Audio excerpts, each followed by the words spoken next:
Cohen says that the realm of becoming is rooted in God. The world is rooted in God, or becoming is rooted in being, in a similar way that a phenomenon is rooted in a noumenon, in the way that evidence has presuppositions. Becoming, the presumptive being, has to be explained. From what, however, could the origin of becoming be derived if not from true being?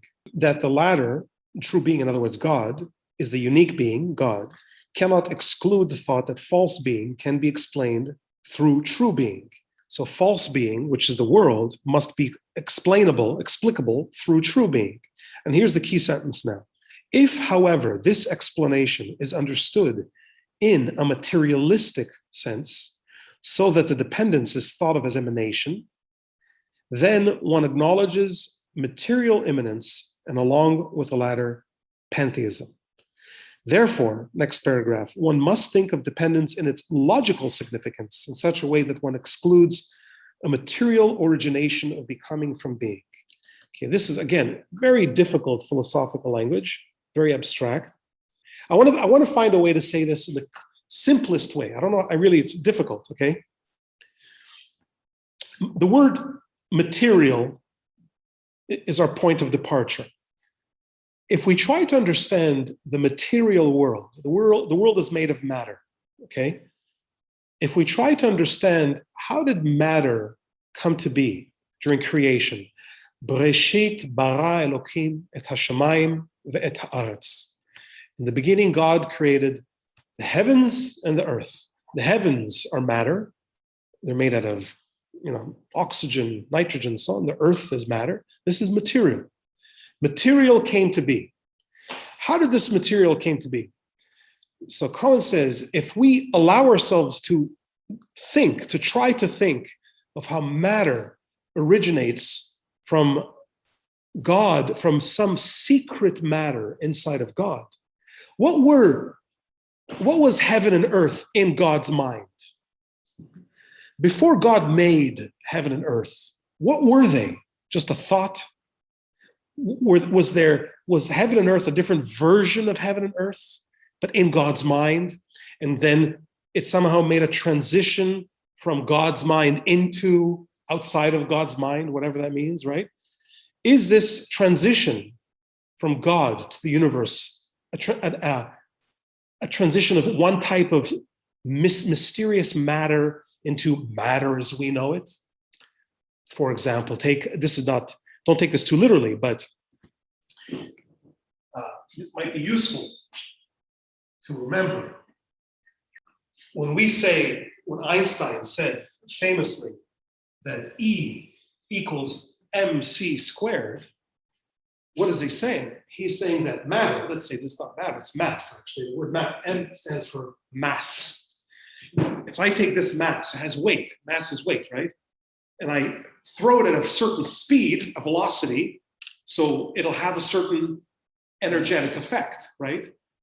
If I take this chair and I throw it at c squared, which is the speed of light, 300,000 kilometers per second times itself, at that velocity, this chair will cease to exist as matter.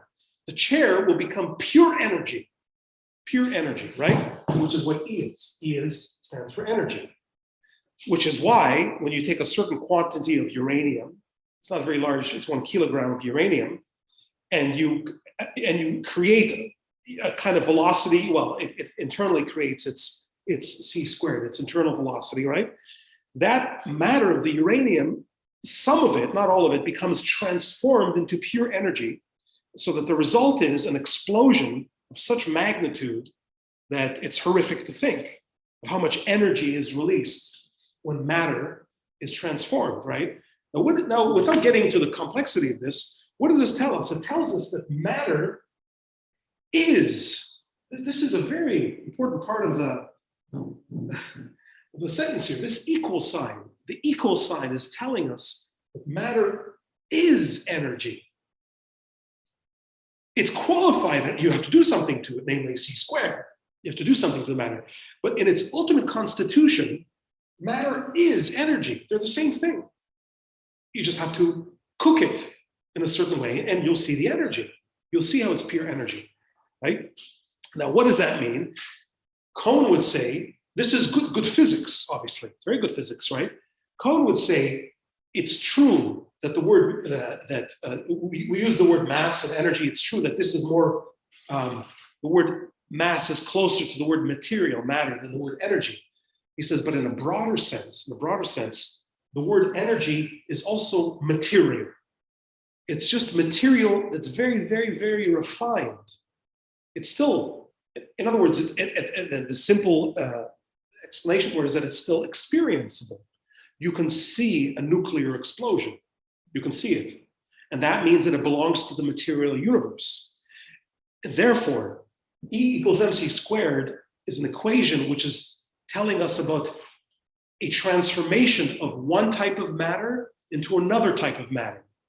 One, not matter in the narrow sense, but matter in the broad sense of the word. We have energy, which is a type of material reality, transformed into mass, which is another type of material reality.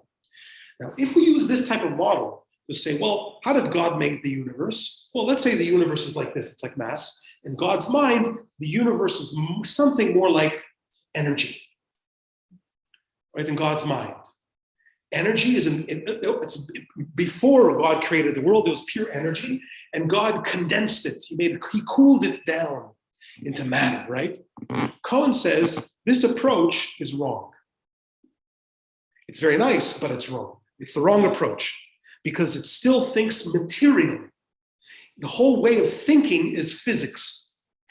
If you try to understand the creation of the world as a type of physics, you got it wrong.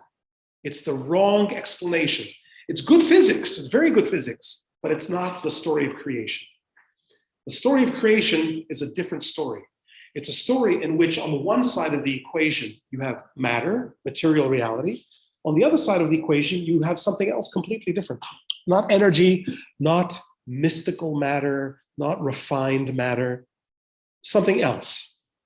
So therefore, he says we have to, in order to understand creation, we have to stop thinking in terms of physics, in terms of some mysterious, magical physics, and rather we have to think logically, purely logically. That's why he uses in the sentence I just read in 10, right?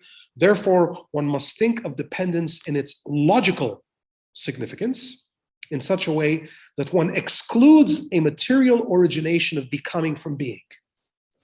We must exclude it. We must exclude a physics type of approach to the creation of the universe. We must look at strictly as a logical relationship. And what does that mean? Again, we have to look in terms of presuppositions. We have to think in terms of what Kant called transcendental thinking.